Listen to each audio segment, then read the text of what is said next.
मरकज़ी गज़ा ऐं मक़बूज़ा West Bank में फ़िलिस्तीनीन म्यूनिसिपल चूंडनि में वोटिंग शुरू करे छॾिया आहिनि। गज़ा ते इसराईल जी नस्ल कशे वारी जंग शुरू थियण खां पोइ मुनक़द थियल मुक़ामी वोट पोलिंग स्टेशनूं छंछर ते सुबह 7 AM 4 GM थी ते 7,000 अहल वोटरनि लाइ गज़ा जी देर अलबला वारी इलाइक़े में खोलियूं वयूं। 20 सालनि में मुहासिर थियल इनक्लियो में पहिरें चोंड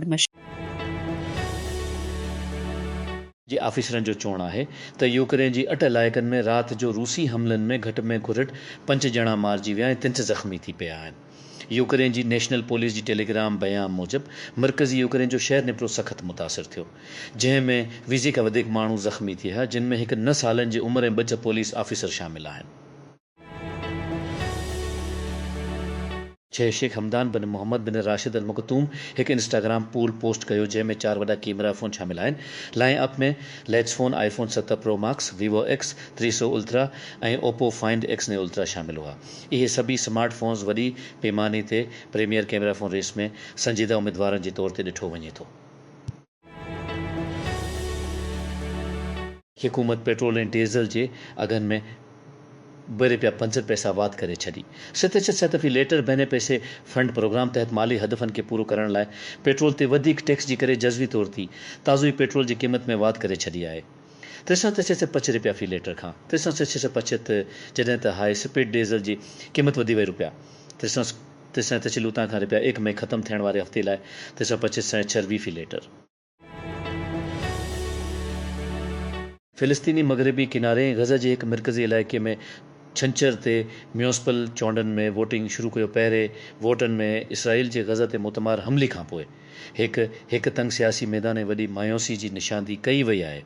तक़रीबन 1.6 करोड़ माण्हू इसराइली कब्ज़े वारी वेस्ट बैंक में वोट ॾियण लाइ रजिस्टर्ड थियल आहिनि। उन सां गॾु 7,000 माण्हू गज़ा जी देर अलबला इलाइक़े में रामला ते ॿधल मरकज़ी इलेक्शन कमीशन जी मुताबिक़। हिंदुस्तान जी परेशान थियल उत्तर ओभर मणिपुर रियासत में हरीफ नस्ली गिरोहनि जी वच में बंदूक जी वेढ़ में 3 माण्हू मारिजी विया। पुलिस चयो ॾोरां इलाइक़े में ताज़ी बदामनी।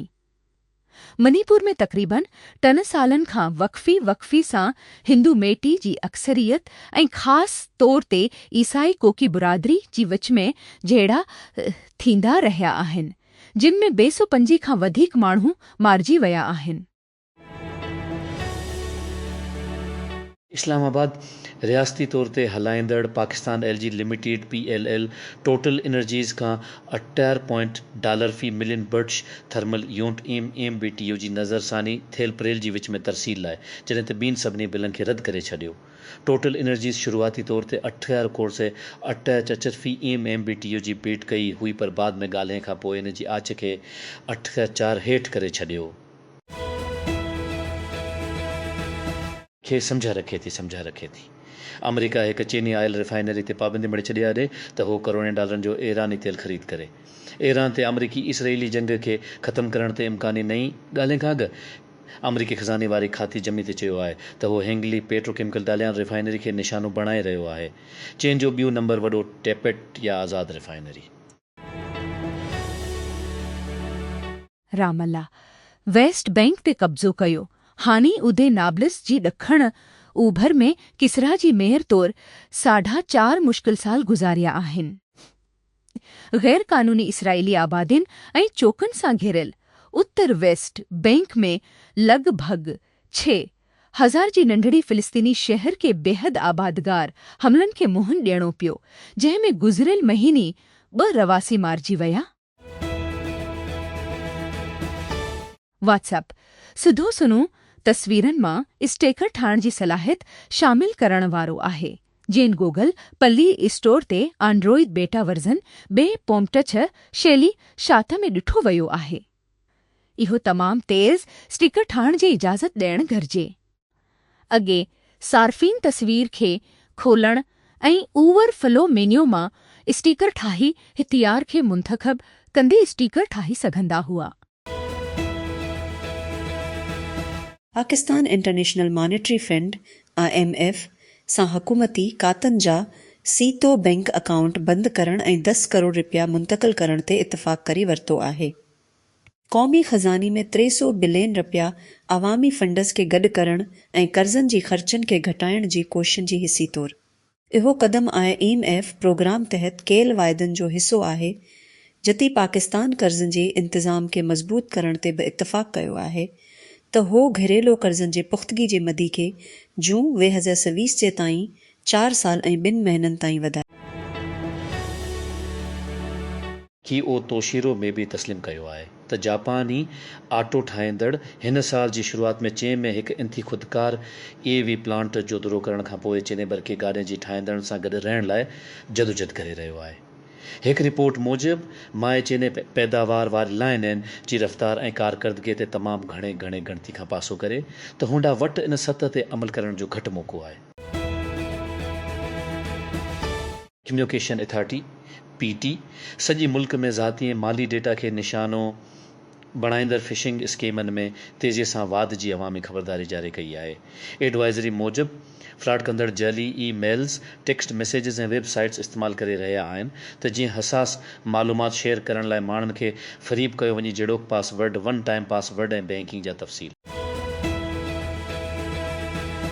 पेशावर जमी जी रात ख़ैबर पख्तूनख्वा जी ज़ली बाजोड़ जी तालुकी खार जी बन मुख़्तलिफ़ इलाइक़नि में अणॼातल हमली आवरनि जी पोलीस गाॾी ऐं रेस्क्यू 21 जी एम्बुलेंस ते हमले जी नतीजे में 5 पुलिस एहलकारनि समेत 8 ॼणा ज़ख़्मी थी पिया।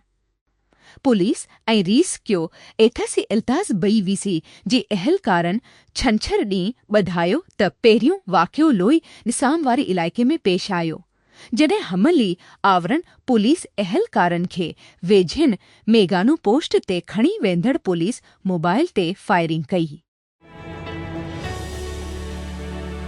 Washington US department of justice हिकु सोल केस दाख़िल करे छॾियो आहे जंहिं में पाकिस्तानी ॼाए तबीब जी शहरियत रद्द करण जी दरख़्वास्त कई वई आहे जंहिं में हिकु नाबालिग जो जिन्सी इस्तेहसाल करण ऐं बाद में ॾोह खे लिकाइण जी सज़ा ॾिनी वई आहे। डिपार्टमेंट पारां जारी कयल बयान मूजिबि डॉक्टर मबीना तौर ते 11 सालनि जी छोकिरी सां वज़ार 7 या वज़ार 8 में ऑनलाइन राब्तो करणु शुरू कयो ऐं केतिरनि सालनि ताईं इन सां राब्तो कंदो रहियो।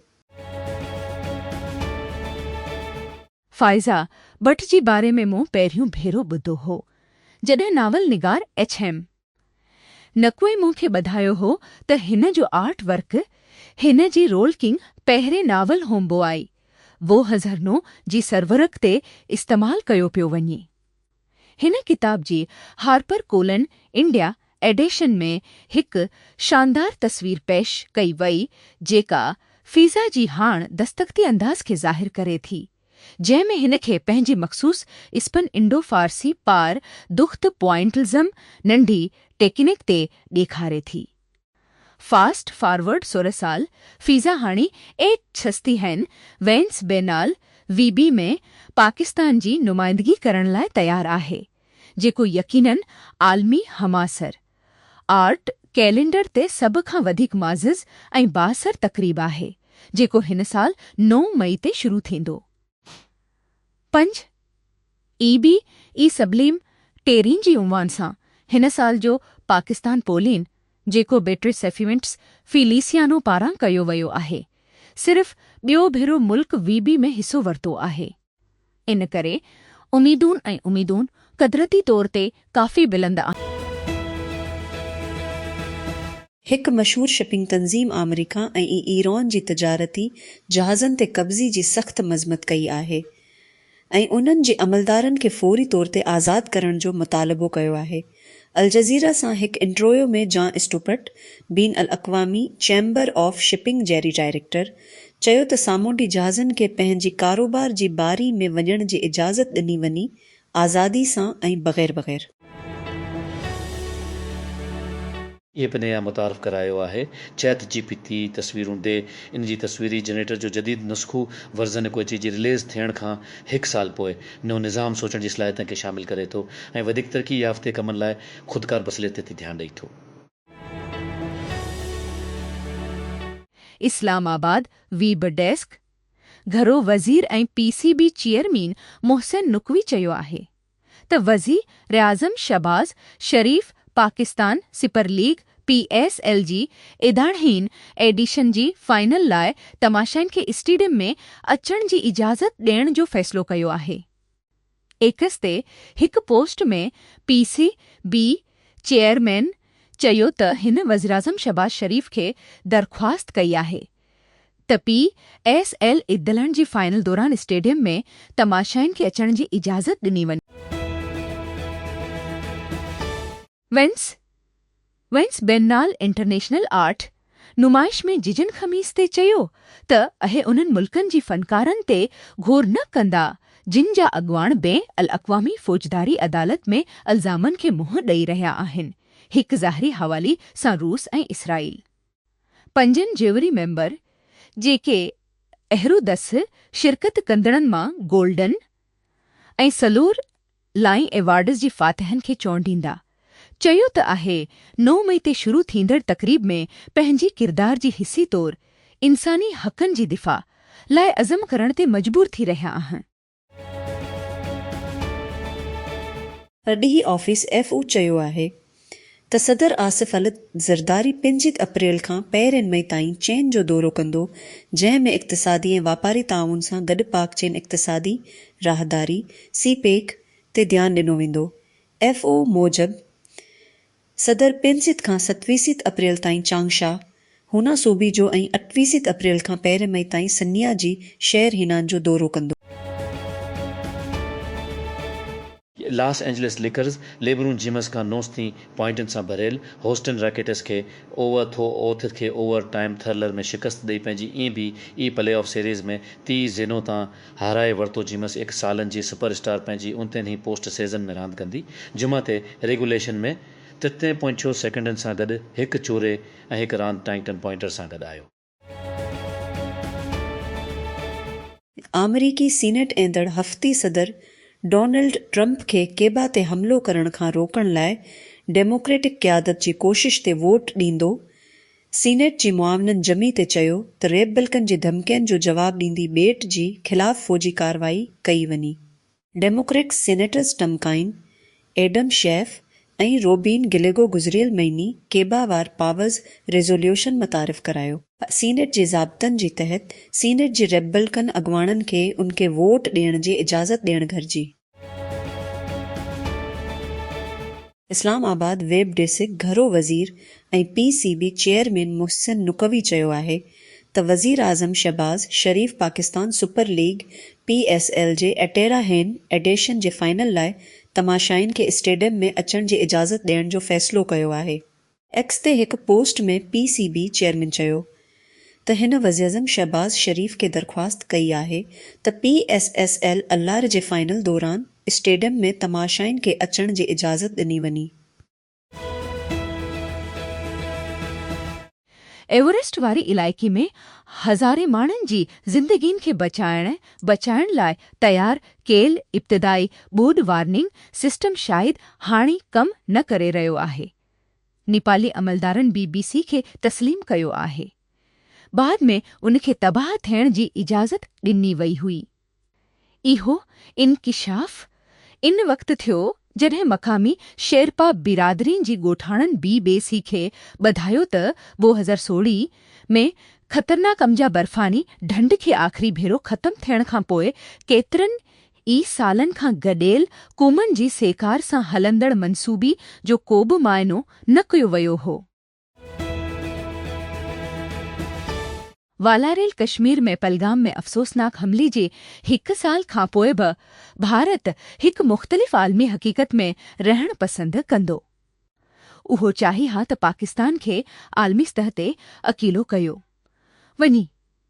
उहो ॾखण एशिया में इलाइक़ाई बालादस्ती जी तरजीहनि खे इस्तेमालु करणु पसंदि कंदो।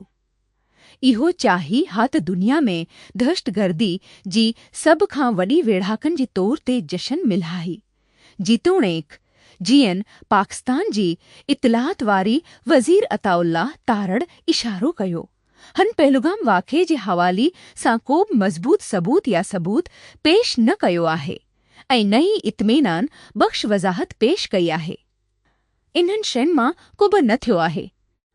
पाकिस्तान खे हिक गैर मामूली तकरार में अमन जी दलाल तौर मिलहायो पियो वञे। हिंदुस्तान ओलह एशिया में हिक वॾी तकरार जी विच में इलाइक़ाई तौर ते हिक तरफ़ थी वियो आहे ऐं नईं दहली जी पाकिस्तान में दहशतगर्दी जी सरगर्मियुनि जी हिमायत कंहिं बि नज़र न आई आहे। तंहिं करे हिंदुस्तान उहो पोइ करे रहियो आहे जेको हिंदुस्तान मोदी जी तहत बहितरी करे थो। उहो ज़ाहिर करे थो त उहो हक़ीक़त में रहे थो, बल्कि उहा हक़ीक़त जेका मौजूद आहे। 22 अप्रैल 2026 ते हमले जी सालगिरह ते ॻाल्हाईंदी बीजेपी अॻवाननि ऐं ॻाल्हायो ॼण त ऑपरेशन सिंध हिक मबीन पाकिस्तान सां ताल्लुक़ जो सबूत फ़राहिम करण खां सवाइ शुरू कयो वियो हिंदुस्तान जी तारीख़ में बहितरीन फ़ैसिलो हो। हिंदुस्तानी बाहवारी वज़ीर राजनाथ संघ हिंदुस्तानी पड़ीहे पॉलिसीअ जे हिक क़िस्म जी धमकी साम्हूं आयो। हिन चयो, जेकॾहिं तव्हां हिंदुस्तान जी तारीख़ ते नज़र वझो त अॼु ताईं हिंदुस्तान दुनिया जी कंहिं बि मुल्क ते पंहिंजी पासे खां हमिलो न कयो आहे। पर जेको ताक़तवर हूंदो आहे उहो कंहिं ते बि हमिलो न कंदो आहे।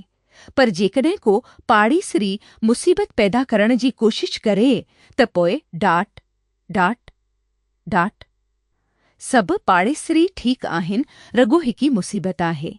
हिन उहो बि इसरार कयो त हिंदुस्तानी फ़ौज ऑपरेशन सिंध जी करे अॻे खां वधीक मज़बूत थी चुकी आहे। जीअं त पाकिस्तान खे पहलगाम सां ॻंढण जे इल्ज़ाम जी सूरत में हिन को सबूत मुहैया न कयो।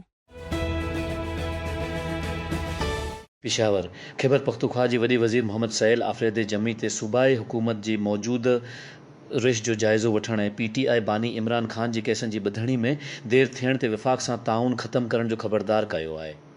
जेकॾहिं अहिड़ा रुझान बरक़रार रहिया त असांजी सूबाई हुकूमत बाइकाट जी ऑप्शन समेत वफ़ाक़ी हुकूमत सां ताउन ख़तमु करण ते गौर करे सघे थी, वॾी वज़ीर काबीना जे इजलास में Les Artículo en Español 2020 world कप खां पहिरियां सिर्फ़ 2 महीननि खां घटि मैक्सिको में टूर्नामेंट जे मेज़बान शहरनि मां हिकु परेशान कंदड़ रुझान जो तजुर्बो करे रहियो आहे। छपाएं जी विच में आम ॼाण आहे त जेको बि फ़ौज में शामिलु थींदो जल्दी या बाद में हिकु बिली शख़्स बणिजी वेंदो। फिलायंस अॻे लाइननि ते सभ खां वधीक मुमकिन हंधनि ते मिलिया आहिनि। चेकपोस्टनि ते तिबाह थियल घरनि में ऐं मेडिकल स्टेबलाइज़ेशन पॉइंटर्स ते इहे हमेशह थियली ऐं हौसले वधाइण जे बदिले में कुझु गर्मी थोरे जी तलाश में हूंदा आहिनि। Instant house help startup tech सेड़पकार लाखी ग्रूम जी अॻुवाणी में हिकु फंडिंग राउंड खे हतमी शक्ल ॾेई रहियो आहे, जेको सेड़पकारे खां पोइ तेज़ी सां वधंदड़ कंपनी खे तक़रीबन $200 मिलियन जी क़ीमत ॾींदो TechCrunch सखियो आहे। जी तवक़ कई वई आहे त ताज़ो सरमाए मेडिकल $20 मिलियन आणींदो ऐं $100 मिलियन जे क़ीमत खां तेज़ टिपो ॾींदो, जंहिं ते कंपनी मार्च जी शुरूआति में एपिक कैपिटल जी अॻुवाणी में सीरीज़ बी राउंड में $20 मिलियन गॾु कया। हफ़्ते जी मामले में इन जी क़ीमत खे ॿेणो कयो। मामले सां वाक़िफ़ 2 माण्हू चयो।